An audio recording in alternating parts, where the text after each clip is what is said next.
Hello student, आज आपके लिए मैं इलेक्ट्रिशियन थ्योरी में ओम के नियम को सिद्ध करते हैं। तो रेजिस्टेंस क्या होता है, प्रतिरोध क्या होता है, किस पर निर्भर करता है, तापमान पर या चालक पदार्थ पर, या ये देखते हैं। अपना ओम का नियम चल रहा था, इसमें हमने धारा, वोल्टेज और प्रतिरोध को ज्ञात किया था। अब इसमें प्रतिरोध किस किस पर निर्भर करता है ये देखते हैं। जैसा कि मैं आपको पहले भी बता चुका हूँ कि प्रतिरोध होता क्या है, तो सबसे पहले हम इसकी परिभाषा देखते हैं। प्रतिरोध किसी पदार्थ का वह गुण जो कि परिपथ में विद्युत धारा के प्रवाह का विरोध करे, उसे प्रतिरोध कहते हैं। कहने का मतलब है यानी कि इलेक्ट्रॉनों के प्रवाह में जो रुकावट करता है उसे प्रतिरोध कहते हैं। इसे हम R द्वारा दर्शाते हैं तथा इसकी इकाई है जो ओम है। ठीक है, किससे दर्शाते हैं इसको? R से। इसकी इकाई क्या है? ओम। अब आपने देखा है कि प्रतिरोध की इकाई ओम है, लेकिन जब प्रतिरोध का मान बहुत कम हो तो इसे मिली ओम में दर्शाते हैं। यानी कि 1 मिली ओम बराबर 10⁻³ ओम होता है। और माइक्रो ओम में अगर हम दर्शाते हैं तो 1 माइक्रो ओम बराबर होता है 10⁻6 ओम होता है। अब ये तो आप सभी जानते हो कि सामान्य प्रतिरोध को हम ओम में दर्शाते हैं। अब ये तो आप जान चुके हो कि भाई अगर प्रतिरोध का मान कम होता है तो मिली ओम में और माइक्रो ओम में दर्शाते हैं, और सामान्य प्रतिरोध को ओम में दर्शाते हैं। लेकिन जब प्रतिरोध का मान अधिक हो तो इसको हम किलो ओम, यानी कि 1 किलो ओम बराबर होता है 10⁻³ ओम, और मेगा ओम में इसको दर्शाएंगे तो 1 मेगा ओम बराबर 10⁻6 ओम में मापते हैं। प्रतिरोध के जो नियम होते हैं वो इस प्रकार हैं। एक तो देखो, प्रतिरोध जो लंबाई पर डिपेंड करता है, यानी लंबाई पर निर्भर करता है।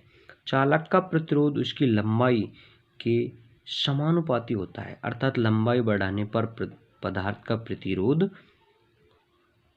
बढ़ता है और कम करने पर घटता है, यानी R समानुपाती L। अगर देखो, अब मोटाई और अनुप्रस्थ क्षेत्रफल पर भी नियम निर्भर करता है। चालक की मोटाई या अनुप्रस्थ क्षेत्रफल बढ़ाया जाए तो पदार्थ का प्रतिरोध अनुप्रस्थ क्षेत्रफल के प्रतिलोमानुपाती होता है, अर्थात R समानुपाती 1/A। ये आप समझ रहे हो, यहाँ पर क्या है? क्षेत्रफल है यानी अनुप्रस्थ क्षेत्रफल है, R यानी प्रतिरोध है, 1/A हो गया। ठीक है। चालक पदार्थ पर लंबाई समान क्षेत्रफल यानी समान लंबाई समान क्षेत्रफल वाले तांबे के चालक का प्रतिरोध एल्युमिनियम चालक की अपेक्षा यानी चालक से कम होता है। ठीक है, किसका कम होता है? तांबे का। चालक का प्रतिरोध तापमान पर भी निर्भर करता है, यानी चालकों का तापमान बढ़ता है तो उसका प्रतिरोध भी बढ़ता है, और चालकों का अगर हम तापमान कम करते हैं तो इसका प्रतिरोध कम हो जाता है। लेकिन कुचालक पदार्थ होते हैं या इंसुलेटेड पदार्थ होते हैं, इनका अगर हम तापमान बढ़ाते हैं तो इनका प्रतिरोध घटता है, और चालक पदार्थों का प्रतिरोध ताप बढ़ाने पर घट जाता है, और अगर इसको ताप को घटाएंगे तो इसका प्रतिरोध जो बढ़ जाता है। हाँ, तो ये तो था प्रतिरोध। उसके बाद देखते हैं विशिष्ट प्रतिरोध क्या होता है। किसी पदार्थ के एक इकाई घन की विपरीत फलकों यानी विपरीत जो दीवारें होती है, आमने सामने की जो फलक के बीच जो प्रतिरोध मापा जाता है। जैसे कि आप ये देख रहे हो, ये आकृति देख रहे हो, यानी एक घन है। अब यहाँ से और यहाँ तक जो प्रतिरोध है, जो प्रतिरोध आएगा उसी को हम विशिष्ट प्रतिरोध कहते हैं, यानी वही घन के पदार्थ का विशिष्ट प्रतिरोध कहलाता है। इसे ही पदार्थ की प्रतिरोधकता भी कहते हैं। इसे ग्रीक अक्षर रो से दर्शाया जाता है। इसकी इकाई ओम मीटर, ओम सेमी, ओम इंच होती है। अब ये आप डायग्राम देख रहे हो, विशिष्ट प्रतिरोध को ज्ञात करने के लिए एक घन बनाया था।